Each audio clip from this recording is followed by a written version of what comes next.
Swing high, swing low, FEG ഇതെല്ലാം വെറും 2 minute കൊണ്ട് നമുക്ക് പഠിച്ചാലോ? ശ്രദ്ധിച്ചു കേട്ടോ. ഫോറക്സ് ട്രേഡിങ്ങിനെ പറ്റി പഠിപ്പിക്കുന്ന കംപ്ലീറ്റ് സീരീസിന്റെ 4ാമത്തെ എപ്പിസോഡിലേക്ക് നിങ്ങൾക്ക് സ്വാഗതം. ഇതുപോലെയുള്ള ട്രേഡിംഗ് റിലേറ്റഡ് ആയിട്ടുള്ള ഇൻട്രസ്റ്റിംഗ് വീഡിയോസിനായിട്ട് എൻ്റെ പേജ് ഇപ്പൊ തന്നെ ഫോളോ ചെയ്ത് വെച്ചോ. സോ സ്വിംഗ് ഹൈ എന്താണ്? സ്വിംഗ് ഹൈ മാർക്കറ്റ് ഒരു ഡയറക്ഷനിലോട്ട് ഇങ്ങനെ മൂവ് ചെയ്തിട്ട് ഒരു സെർട്ടൈൻ പോയിന്റ് എത്തുമ്പോൾ അവിടുന്ന് ഒരു ടേണിങ് ചെയ്യും. നമുക്കറിയാം ക്രിക്കറ്റിലൊക്കെ നമ്മൾ പന്ത് ടേൺ ചെയ്യുന്നതിനല്ലേ നമ്മൾ സ്വിംഗ് എന്ന് പറയുന്നത്. ദ സെയിം വേ മാർക്കറ്റിൽ പ്രൈസ് ഇങ്ങനെ ഒരു മൊമെന്റിലോട്ട് ഇങ്ങനെ മേലോട്ട് പോയിട്ട് അവിടുന്ന് ടേണിങ് ചെയ്ത് റിവേഴ്സ് വരുന്ന ആ ഒരു പ്രോസസ്സിനെയാണ് അല്ലെങ്കിൽ ആ ഒരു ഏരിയനെയാണ് നമ്മൾ സ്വിംഗ് എന്ന് വിളിക്കുന്നത്.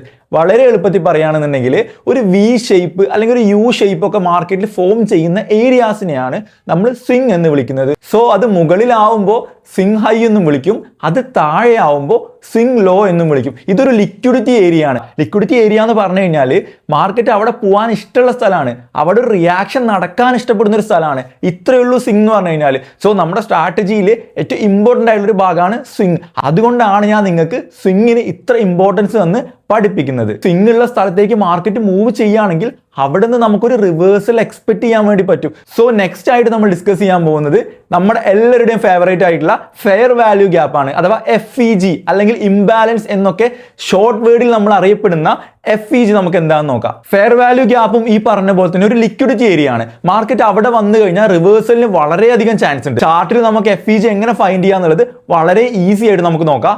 FEG ഫോം ചെയ്യണമെങ്കിൽ നമുക്ക് അതിനാവശ്യം 3 ക്യാൻഡിൽസ് ആണ്. ഈ 3 ക്യാൻഡിൽസ് എന്ന് വെച്ച് കഴിഞ്ഞാൽ ഫസ്റ്റ് ക്യാൻഡിലിലെ ഹൈയും തേർഡ് ക്യാൻഡിലിലെ ലോയും തമ്മിൽ ഒരു ഗ്യാപ്പ് ഫോം ചെയ്തിട്ടുണ്ടെങ്കിൽ ആ ഒരു ഏരിയനെയാണ് നമ്മൾ FEG എന്ന് പറയുന്നത്. സോ മാർക്കറ്റ് മുകളിൽ നിന്ന് താഴോട്ട് ആ ഒരു ഏരിയയിലോട്ട് പിന്നീട് വരികയാണെങ്കിൽ we can expect the reversal from there. So അതാണ് FEG ഏരിയന്റെ പ്രത്യേകത. എന്തുകൊണ്ടാണ് ഈ റിവേഴ്സൽ എന്ന് വെച്ച് കഴിഞ്ഞാൽ നമുക്കറിയാം അവിടെ ബൾക്ക് ഓർഡേഴ്സ് ഉണ്ടാവാൻ ചാൻസ് ഉണ്ട്. സോ അതുകൊണ്ടാണ് അവിടെ നിന്നൊരു റിവേഴ്സൽ നമ്മൾ എക്സ്പെക്ട് ചെയ്യുന്നത്. സോ 2 രീതിയിലുള്ള FEGs ഉണ്ട്. ബിയറിഷ് FEGയും ബുള്ളിഷ് FEG ഉണ്ട്. സെൽ ക്യാൻഡിൽസിന്റെ ഇടയിൽ FEG ഫോം ചെയ്ത് കഴിഞ്ഞാൽ അത് ബിയറിഷ് FEGയും ബുള്ളിഷ് ട്രെൻഡിലെ FEG ഫോം ചെയ്ത് കഴിഞ്ഞാൽ അത് ബുള്ളിഷ് FEG ആണെന്നുള്ളത് നിങ്ങൾ മനസ്സിലാക്കുക. സോ ഈ പാരാമീറ്റേഴ്സ് ഒക്കെ വെച്ചിട്ട് നിങ്ങൾക്ക് ട്രേഡിംഗ് ഒന്നും കൂടെ വൃത്തിക്ക് എക്സിക്യൂഷൻസിലേക്ക് കൊണ്ടുവരാൻ പറ്റുമെന്ന് ഞാൻ വിശ്വസിക്കുന്നു. നെക്സ്റ്റ് എപ്പിസോഡ് വരേക്കും ബൈ.